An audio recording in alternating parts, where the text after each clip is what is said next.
Olá pessoal, tudo bem com vocês? Mais uma vez estamos aqui para a correção e comentário das questões do vestibular de meio de ano da FGV 2013.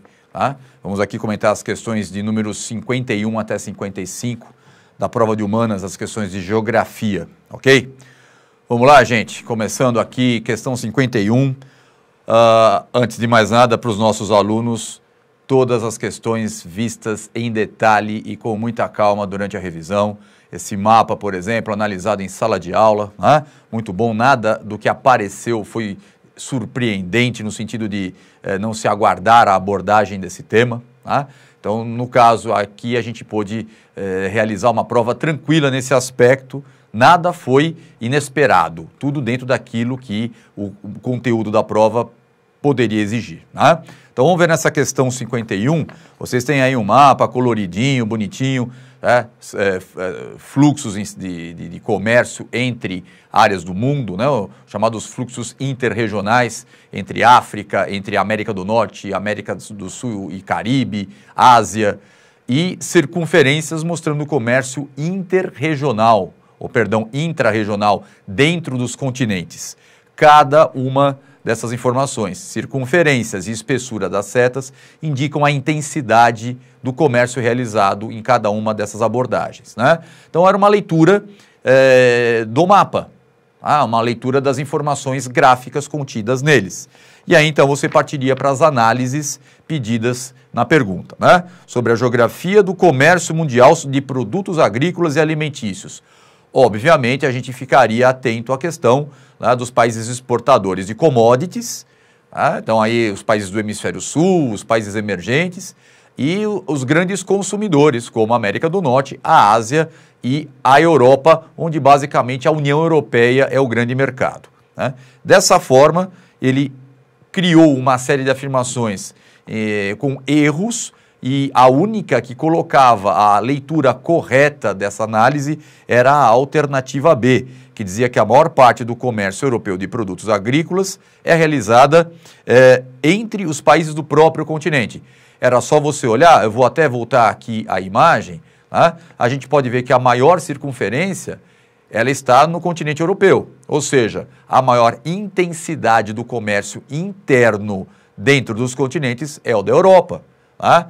Muito claramente, né, nós todos sabemos, facilitado pela criação da área de livre circulação de mercadorias, uma das áreas de liberdade de circulação dentro da União Europeia. Tá? As outras questões, as outras afirmações, muitas delas bastaria ser feita uma somatória dos valores indicados nos fluxos de mais, menos, superior, inferior, e você conseguiria identificar essas distorções e esses erros. Tá? Você poderia ter acertado a questão trazendo o seu conhecimento de sala de aula, tá? Ajudado muito pelas informações contidas numa leitura correta desse mapa. Ok?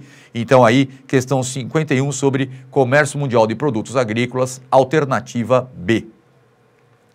Seguindo, questão 52, uma questão que chama a atenção para um dos biomas brasileiros. Poderia ser até falado por um dos domínios morfoclimáticos, se fosse abranger mais informações, mas na verdade ele está falando da Caatinga, do sertão, do interior do Nordeste, a região de clima semiárido, a região de menor índice pluviométrico do Brasil. O texto colocado, né, ele chama a atenção para o aumento da aridez nessa região, ou aridização, como ele identifica. Né? Localiza a região, sertão, o interior do Nordeste, lembre-se, né? Seco é interior do Nordeste, o interior é o sertão. Fala de previsões para as próximas décadas, para o avanço dessa questão do aumento da área árida dentro do interior do Nordeste. Ora, gente, nós falamos isso. Né? Normalmente, quando se pensa em alterações ambientais, alterações de ecossistema que interferem na questão climática, pode-se considerar também a ação humana. O texto ele descreve mudanças naturais. Ou seja, a introdução dessa ampliação da aridez, ou da aridização, como ele fala, está ligada a um aspecto natural, não antrópico. Porém, não descarta a colaboração da ação humana, o aspecto antrópico, na ampliação desse impacto.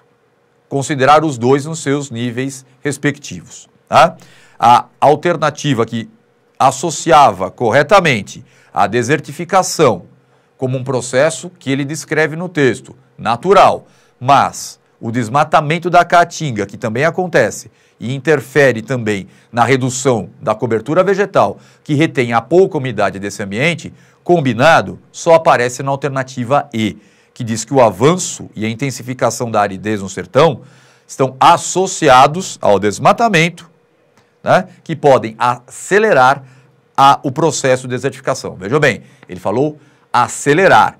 Ele já está acontecendo de forma natural, como foi descrito, e o desmatamento, a destruição da cobertura vegetal, dá um impulso e acelera a ocorrência desse fenômeno. Ok? Tudo clarinho aí? 52, portanto, alternativa E. Seguindo no pique, questão 53. Gente, essa para a nossa última semana de revisão foi na medida. A questão falando sobre o processo de desconcentração, ou como a gente chamou a atenção melhor, processo de dispersão da atividade industrial no estado de São Paulo. Fizemos mapas, mostramos, até o momento a indústria se concentrando, atraída por uma série de fatores, a partir de um determinado momento da história, no texto ele coloca, iniciado nos anos 70, em aula nós colocamos isso até meados de 75, iniciando de 75 em diante, se intensificando a partir do meado dos anos 80, ok? Tá lembrado disso, né? Foi alguns 3, 4 dias atrás, né? Ele fala em eixos, né, na malha rodoviária, né? Eixos, nós falamos em sala de aula, os eixos rodoviários. Aqui ele fala a malha rodoviária por onde essa indústria estaria se expandindo para o interior de São Paulo. Ele cita cidades, ele cita regiões, né? Ele fala do Vale do Paraíba, a área de maior concentração industrial, né, dessa região. Ele fala das cidades de Campinas, Sorocaba e Ribeirão Preto, né? Então seriam os eixos das rodovias. Lembra? Tá lembrado da aula? Tá? A gente até brinca, vamos prestar atenção, porque se não der GV, caminhoneiro é uma profissão honesta, vamos saber as rodovias. Olha aqui, tá? Eixo Campinas, Ribeirão Preto, Anhanguera, Bandeirantes, Sorocaba, tá? Castelo e Raposo, a ligação entre Sorocaba e Campinas, rodovia José Hermínio de Moraes, recentemente batizada de Eixo Asiático, pelos investimentos de empresas de alta tecnologia na região. Ele disse tudo aí, gente. Tá? Ele vai falar exatamente na alternativa A, isto, logo na primeira, hein? Tá?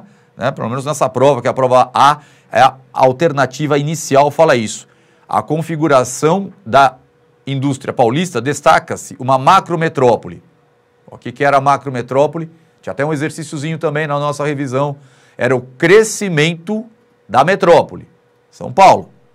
Ela vai se expandindo, né? Nós vamos tendo um processo de conurbação seguindo os eixos rodoviários, absorvendo a região de Campinas, absorvendo a região de Sorocaba, as duas se conectando, né? Formando uma metrópole maior ainda, a macrometrópole, recortada pelos eixos de desenvolvimento orientados pela malha rodoviária. Então, a característica mais marcante dessa nova fase, principalmente para o Sudeste, região de maior concentração industrial, para o estado de São Paulo, estado de maior número de indústrias, e as novas áreas em direção ao interior, seguindo os eixos das rodovias. Perfeito, bonitinho. Eu tenho certeza que vocês não pestanejaram e marcaram a alternativa A na questão 53, ok? Questão 54, a gente vai precisar fazer uma pequena criticazinha aí, tá? Nós temos aí uma tabela mostrando metrópoles latino-americanas, o número de habitantes dessas metrópoles em 2010 e uma projeção para 2020. Então, primeira coisa, você vê 2010, 2020, imagina se vai ser pedido uma análise futura. Então, você vai partir de uma realidade já identificada, presente. A prova deu uma escorregada nessa abordagem. Uma outra coisa que a gente não pode deixar de criticar é um descuido do uso de conceitos. Cidade, município e metrópole não são sinônimos. E a prova, nessa questão, pelo menos, foi um pouco falha nesse aspecto. Usou uma coisa ou outra, não sei se por descuido, não sei se por o quê, mas elas estão aí, esses três vocábulos estão utilizados como sinônimos, muitas vezes, o que gera uma confusão.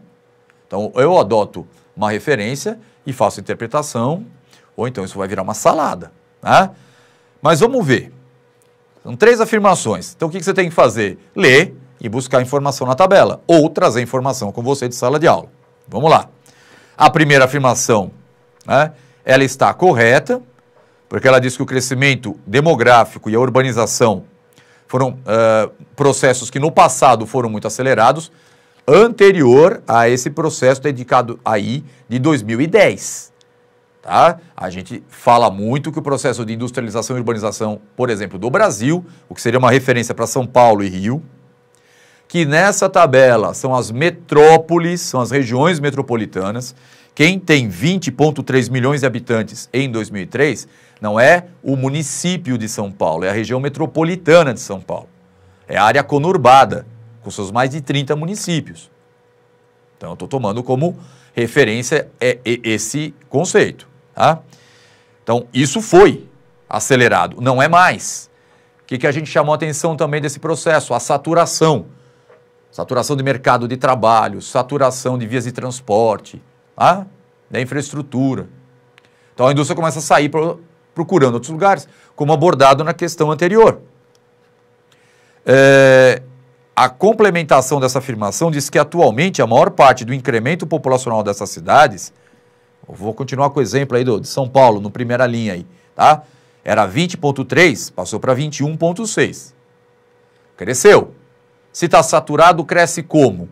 Né? Se a gente sabe que o fluxo migratório para os grandes centros urbanos, para as metrópoles, para as regiões metropolitanas, no Brasil, na América Latina e até numa tendência mundial, diminui e cresce os fluxos migratórios, crescem, né, os fluxos migratórios para as cidades médias. Aquelas citadas na questão passada, ali, ó, né, na questão anterior, na 52. Tá?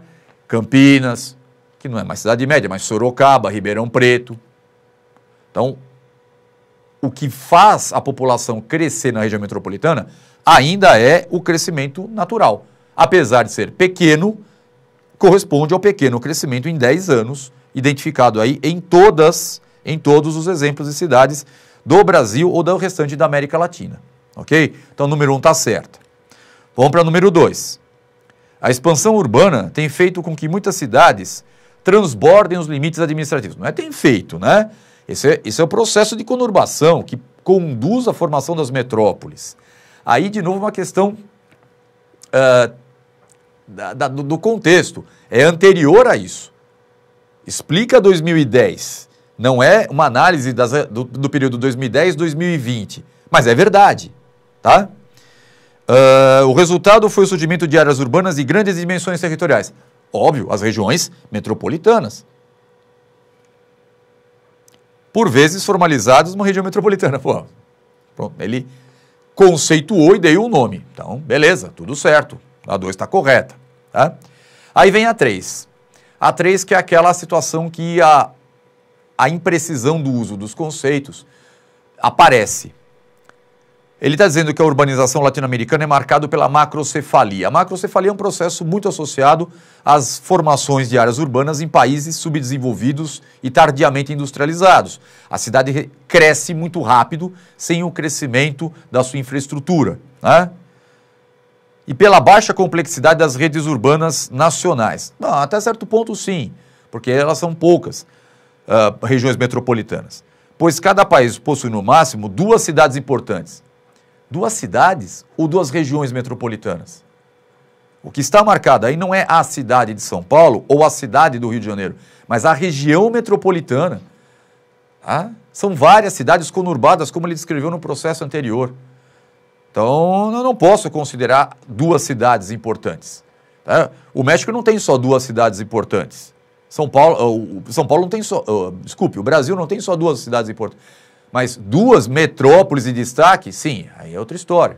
Tá? Então, não dá para deixar passar essa diferença. Não pode. Uma coisa é a cidade de São Paulo, ou o município de São Paulo, corretamente, outra coisa é a região metropolitana. Tá?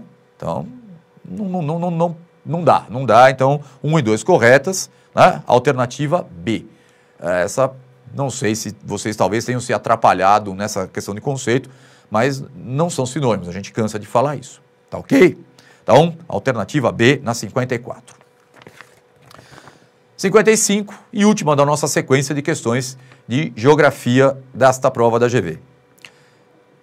Bom, essa então é para fechar de bandeja, bonitinho. Aluno CPV, por favor, acerte, porque, gente, essa pergunta, do jeito que ela está aí, da tabelinha que está aí, ela é igual à questão de 2011, que nós resolvemos em sala de aula, nessa semana agora. Tá? Essa questão que aborda matriz de consumo de energia entre a partir de 73 até a data mais recente desse dado, ela vem sendo feita desde 2000 pela GV. É a 4ª vez que isso acontece. Tá?